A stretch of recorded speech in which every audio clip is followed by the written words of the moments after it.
Tim.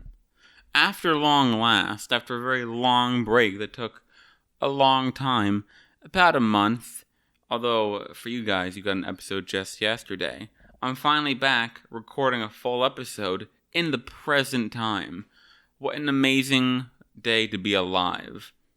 The only question now is, what do I talk about? Where do I start? A lot of things happened since last time, so I'm not exactly sure.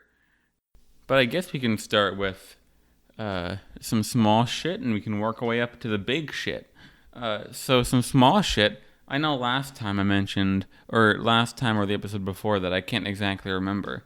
I mentioned that I finally made it under 190, which was an amazing feat for me at the time. Now, I'm like just above the 170s. So I've lost about 10 pounds since then, 10 pounds in the past month.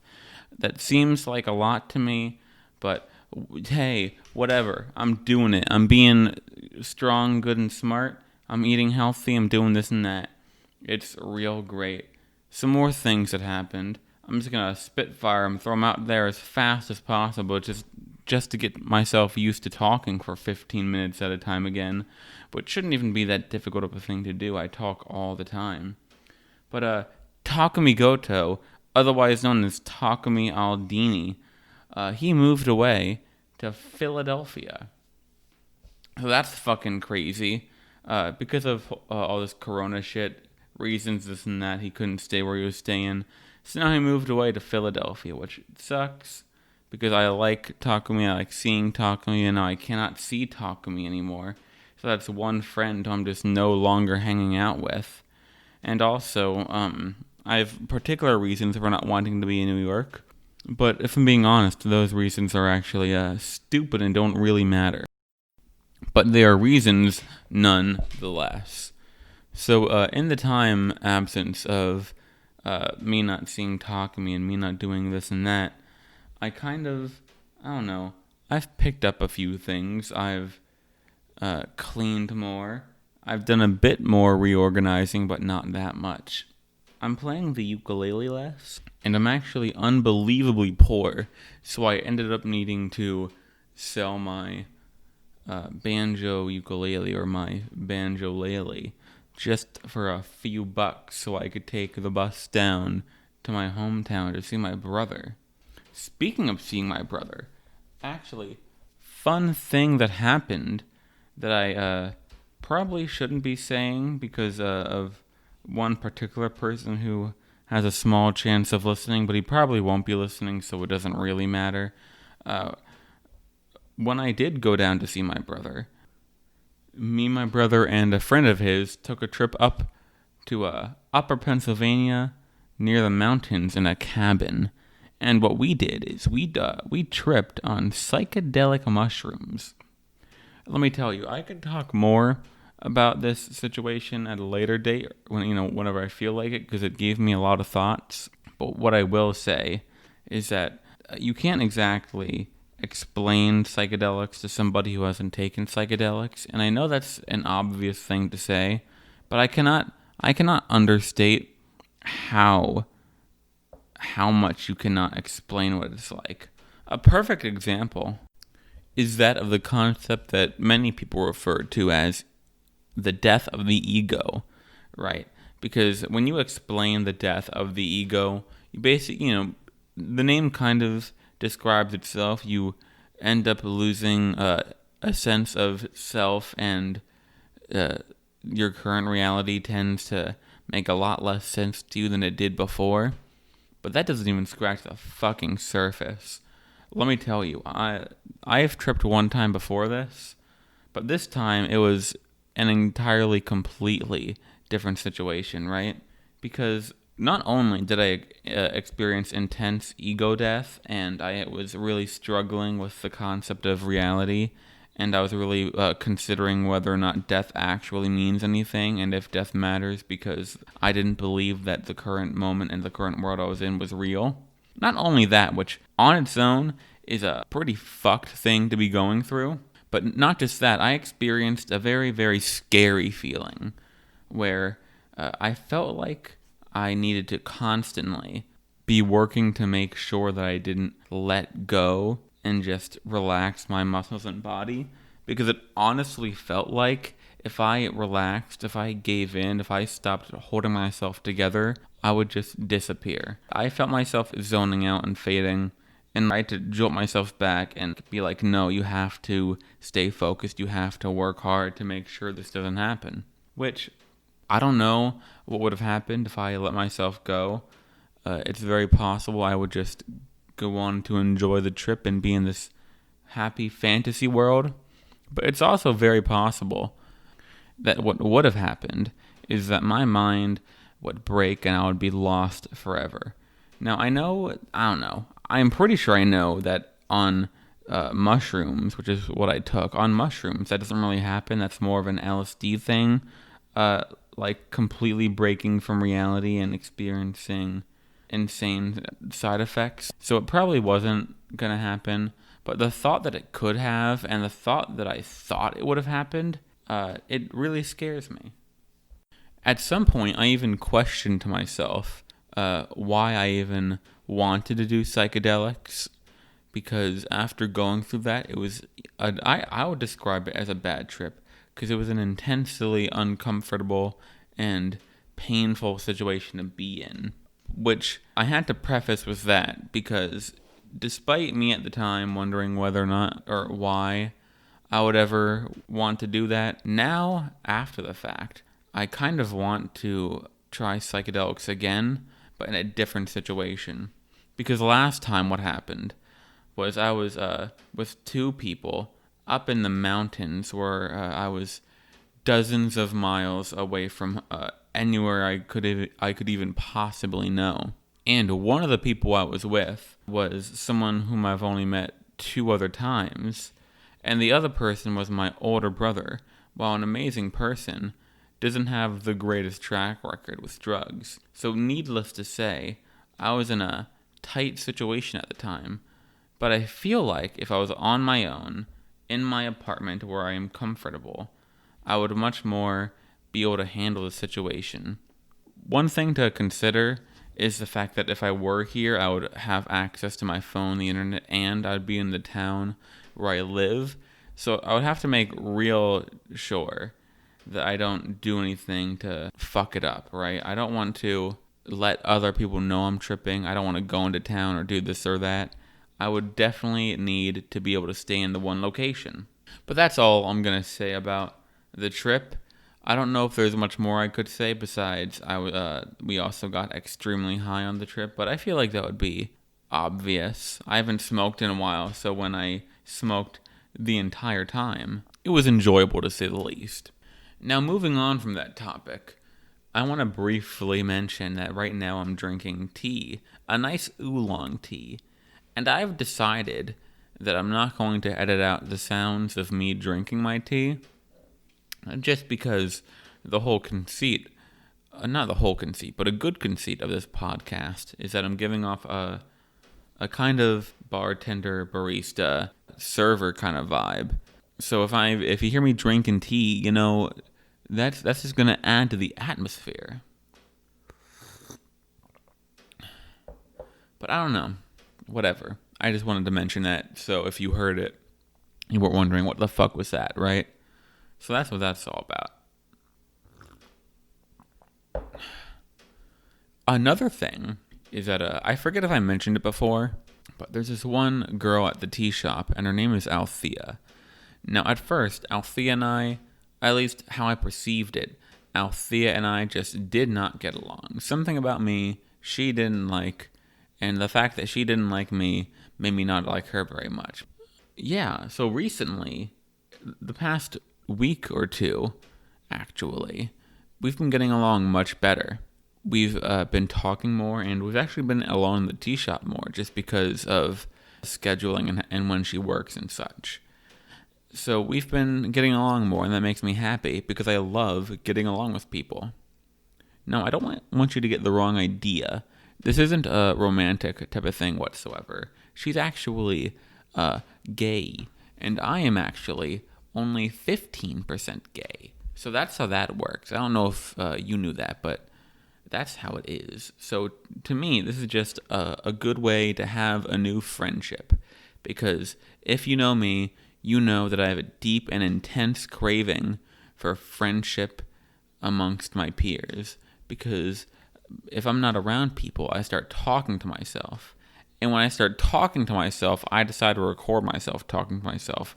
Thus, we have this podcast Prologue. But that's beside the point. I'm really happy that Althea and I are getting along.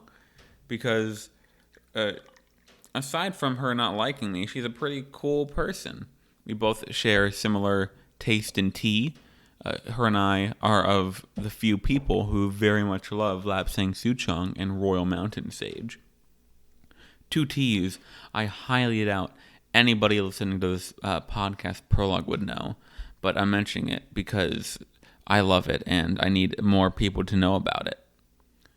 So, and also, I don't know, we both like John Mulaney, that amazingly funny comic some of you may know about, some of you may not know about. Doesn't really make a difference.